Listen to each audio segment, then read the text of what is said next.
আল্লাহ রাব্বুল আলামিন কোরআনের ভিতরে স্পষ্টভাবে হজের মৌসুম, হজের সময় সম্পর্কে বলেন। আল হাজ্জু আশহুরুম মা'লুমাত ফামান ফারাদা ফীহিন্নাল হাজ্জা ফালা রাফাসা ওয়ালা ফুসুক ওয়ালা জিদাল। আমার আল্লাহ বলেন আল হাজ্জু আশহুরুম মা'লুমাত, হজের একটা নির্ধারিত সময় রয়েছে। এই নির্ধারিত সময়ের মধ্যে যাদের উপরে হজ ফরজ তারা হজ আদায় করবে। আর এই হজের সময়ে, হজের সফরের মধ্যে ফালা রাফাসা ওয়ালা ফুসুক, কোন স্ত্রী সম্ভোগ করা যাবে না, ওয়ালা ফুসুক, কোন গুনাহের কাজ, ফাহিশার কাজ করা যাবে না, ওয়ালা জিদালা ফিল হাজ্জি, হজের মৌসুমে, হজের সফরে কোন ঝগড়া ফাসাদ করা যাবে না। কার কথা? এই আয়াতে আল্লাহ পাক বলছেন আল হাজ্জু আশহুরুম মা'লুমাত, হজের নির্ধারিত কয়েকটা মাস রয়েছে। হযরত আব্দুল্লাহ ইবনে উমর রাদিয়াল্লাহু তাআলা আনহু বলেন,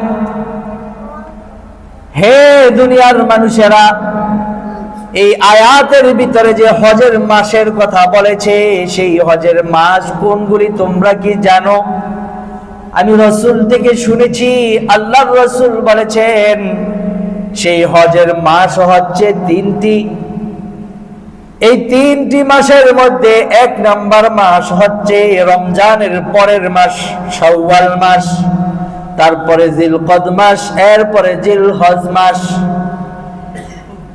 অর্থাৎ কোন ব্যক্তি যদি হজ করতে চায় আর সে যদি হজের নিয়তে শাওয়াল মাসের শুরুতে ইহরাম বেঁধে ফেলে, এই ইহরাম বাঁধলো, সে হজ করার নিয়ত করে ফেলল, ইহরাম ভেঙে যায় এমন কোন কাজ সে করল না, তাহলে এই মানুষটা শাওয়াল মাসে ইহরাম বাঁধলো, শাওয়াল মাস চলে গেল, জিলকদ মাস চলে গেল, জিলহজ মাসের ৮ তারিখ থেকে হজের মূল কার্যক্রম শুরু হয়। ঠিক না বেঠিক? হযরত আব্দুল্লাহ ইবনে উমর বলেন, ওই মানুষটা শাওয়াল মাসে ইহরাম বাঁধলো আর জিলহজ মাস পর্যন্ত ইহরাম বাঁধা অবস্থায় সে হজের জন্য অপেক্ষা করলো। জিলহজ মাসের ৮ তারিখ আসলো, মিনার ভিতরে ৭ তারিখে অবস্থান করলো, ৮ তারিখ থেকে তারা হজের কার্যক্রম সে শুরু করে ফেলল। হযরত আব্দুল্লাহ ইবনে ওমর বলেন, ওই ব্যক্তির হজ সুন্দরভাবে আদায় হয়ে যাবে, কারণ ওই মানুষটা হজের মাসগুলোতেই ইহরাম বেঁধেছে।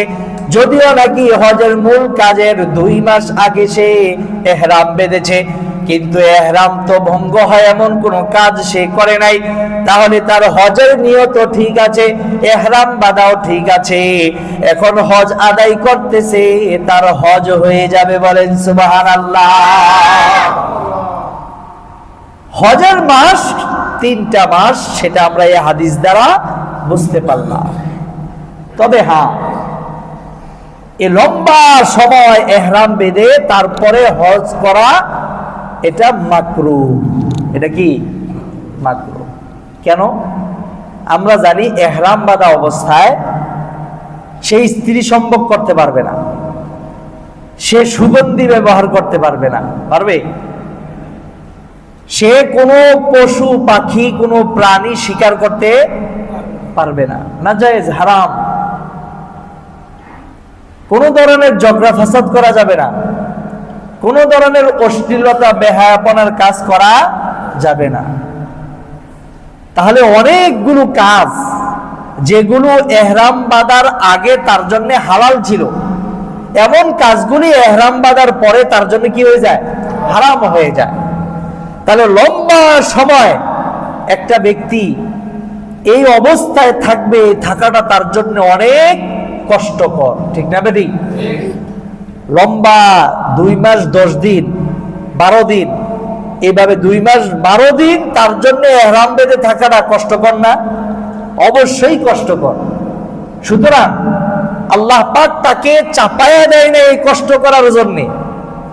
আল্লাহ পাক বলেছেন হজ, যেদিন হজের কার্যক্রম শুরু হবে তার আগের দিনও যদি তুমি হজের ইহরাম বেঁধে তারপরে হজের কাজগুলি তুমি কমপ্লিট করো, তাহলে তোমার হজ হয়ে যাবে। আল্লাহ পাক এত সহজ বিধান রাখার পরে বান্দাবান্দি নিজের উপর একটা বিষয়কে অনেক কঠিন বানিয়ে ফেলা, নিজের উপর কষ্টকে চাপিয়ে নেওয়া, এটা আল্লাহ পাকও পছন্দ করে নাই।